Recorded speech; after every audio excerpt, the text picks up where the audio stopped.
You are watching Grace Television.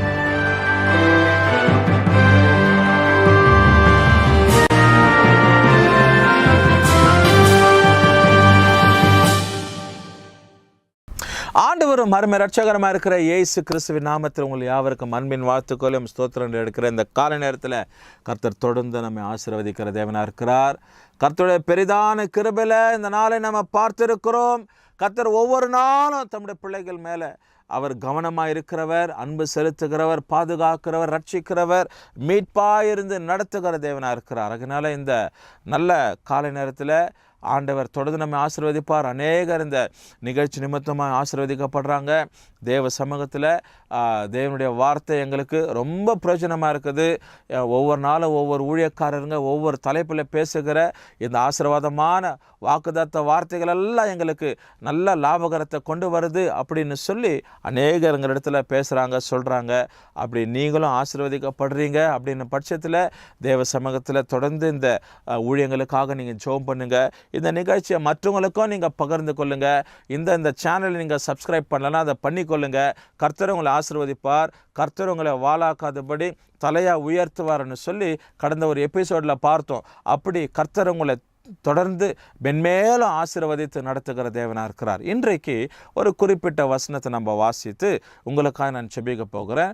ஆண்டவர் பிள்ளைகளுக்கென்று ஒரு விசேஷித்த காரியங்களை தேவ சமூகத்தில் வச்சிருக்கிறார். சிறு பிள்ளைகளை அதிகமாக நேசிக்கிறவர் அவர். சிறு பிள்ளைகளை பரலோகத்துக்கு ஒப்பிடுகிறார். என்னிடத்துல வரத்துக்கு தடை பண்ணாதீங்கன்ற, என்னிடத்துல வருவதற்கு சிறு பிள்ளைங்களுக்கு இடம் கொடுங்க. டு நாட் ஒமிட் தம், அவங்களை நிராகரிக்காதீங்கன்றார் ஆண்டவர். அப்படி சிறு பிள்ளைகள் அதிகமாக நேசிக்கிற தேவன் நம்முடைய தேவன். எனக்கு அருமையான தேவச்சனமே, ஒருவேளை உங்கள் வீட்டில் சின்ன பிள்ளைங்க இருப்பாங்க, இந்த வசனத்தை பார்க்குறவங்க இருப்பாங்க அப்படின்னா உங்கள் வீட்டில் இருக்கிற பிள்ளைங்களை அருகில் இருக்கிற திருசபைகளை சிறுவர் பள்ளி நடக்கும், சில்ட்ரன்ஸ் மினிஸ்ட்ரி நடக்கும், இல்லை நீங்கள் போகிற திருசபையில் சில்ட்ரன்ஸ் மினிஸ்ட்ரி நடக்கும். அதில் உள்ள பிள்ளைங்களை நீங்கள் நடத்தும் போது சின்ன வயதுலேருந்து அவன் பிள்ளைங்களுக்கு ஆண்டுடைய வசனத்தை கற்றுக் கொடுக்கறதும் பாடல்களை கற்றுக் கொடுக்கறது அவங்களுக்கு ஈர்ப்பு உண்டாகி தேவன் மேலே விசுவாசத்தை நம்பிக்கையும் கொண்டு வரும். இது ஒரு பிள்ளைகளை நடத்துவதற்கான ஒரு யுக்தி. அதனால இப்படி பிள்ளைங்களை நடத்தணும். அதனால எங்கேயாவது தின்பண்டம் வாங்கிறதுக்கோ இல்லை மற்ற எங்கத்துக்கோ டூருக்கு போகும்போது பிள்ளைங்களை விட்டுட்டு வீட்டில் ஃபேமிலி மாத்திரம் போகிற மாதிரி அப்படி இருக்கக்கூடாது. சர்ச்சுக்கு சபைக்குன்னு போகும்போது பிள்ளைங்களையும் நீங்கள் கொண்டு போகணும்.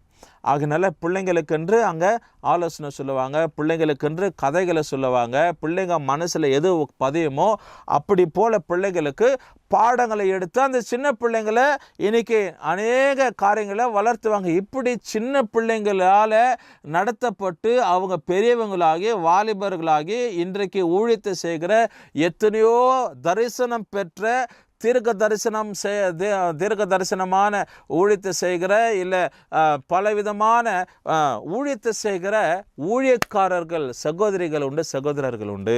எனக்கு அருமையானவர்களே, இந்த கால நேரத்தில் ஆண்டவர் தம்முடைய பிள்ளைகளை ஆசீர்வதிப்பார். அதனால சிறு பிள்ளைகளுக்கு ஆண்டவர் முக்கியத்துவம் கொடுக்கிறார். அப்படி ஒரு முக்கியமான பகுதியை இந்த இடத்துல நம்ம வாசிக்க போகிறோம். The book of Psalms 128 verses 6 says like this. சங்கீதம் 128 6வது வசனம் கடைசி வசனம் இப்படி சொல்லப்படுது. 128ஆம் சங்கீதத்தை எல்லா கால சூழ்நிலைக்கும் இந்த சங்கீதம் பொருந்தும். ஒரு திருமண நிகழ்ச்சிக்கு, இல்லை ஒரு வீட்டில் பெண் பார்க்குறதுக்கு வராங்க, இல்லை ஒரு பெண் பிள்ளை பெரிய பிள்ளை ஆகிடுது, இல்லை ஒரு பிள்ளைக்கு காதணி விழா நடக்குது, ஒரு பிள்ளைக்கு பிறந்தநாள் விழா நடக்குது, ஒரு தம்பதிகளுக்கு திருமண நிகழ்ச்சி நடக்குது, திருமண நாளை கொண்டாடுறாங்க. அப்படின்ற பட்சத்தில் 128ஆம் சங்கீதம் எல்லாத்துக்கும் பொருந்தப்படுகிற ஒரு ஆசீர்வாதமான ஒரு சங்கீதம். எனக்கு அருமையானவர்களே, அதில் 6வது வசனத்தை ஆண்டவர் எப்படி பேசியிருக்கிறார் பாருங்க. இங்கே தேவனுடைய மனுஷனை கொண்டு பேசுகிறார். நீ உன் பிள்ளைகளையும் இஸ்ரவேலுக்கு உண்டாகும் சமாதானத்தை காண்பாய். இதுக்கும் அதுக்கு என்னப்பா சம்பந்தம்? இஸ்ரவேலு ஒரு பக்கம் இருக்குது, பிள்ளைங்க ஒரு பக்கம் இருக்கிறாங்க. ஆகினால ஆண்டவர் பாருங்க, ஒரு சம்பந்தம் இல்லாமல் தேவன் எதையும் செய்ய மாட்டார். பிள்ளைகளை இஸ்ரவேல், அதாவது பிள்ளைகளை பரலோகத்திற்கு ஒப்பிவிட்டதான தேவன் இன்றைக்கு இந்த இஸ்ரவேல் ஜனங்களை ஆண்டவராகிய தேவன் இன்னமாய் அவர் என்ன பண்ணுறார்? பாதுகாத்து வருகிறார். இன்னைக்கு காலகட்டத்தில் கூட இஸ்ரவேலுக்கு விரோதமாக அநேக காரியங்கள் யுத்தங்கள் நடந்து கொண்டிருக்கிறது.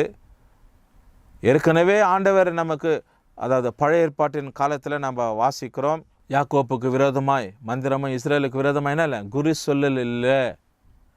அப்போ இஸ்ரேலுக்கு விரோதமாக என்ன காரியங்கள் கொண்டு வந்தாலும் அது பழிக்காது, அது வாய்க்காது.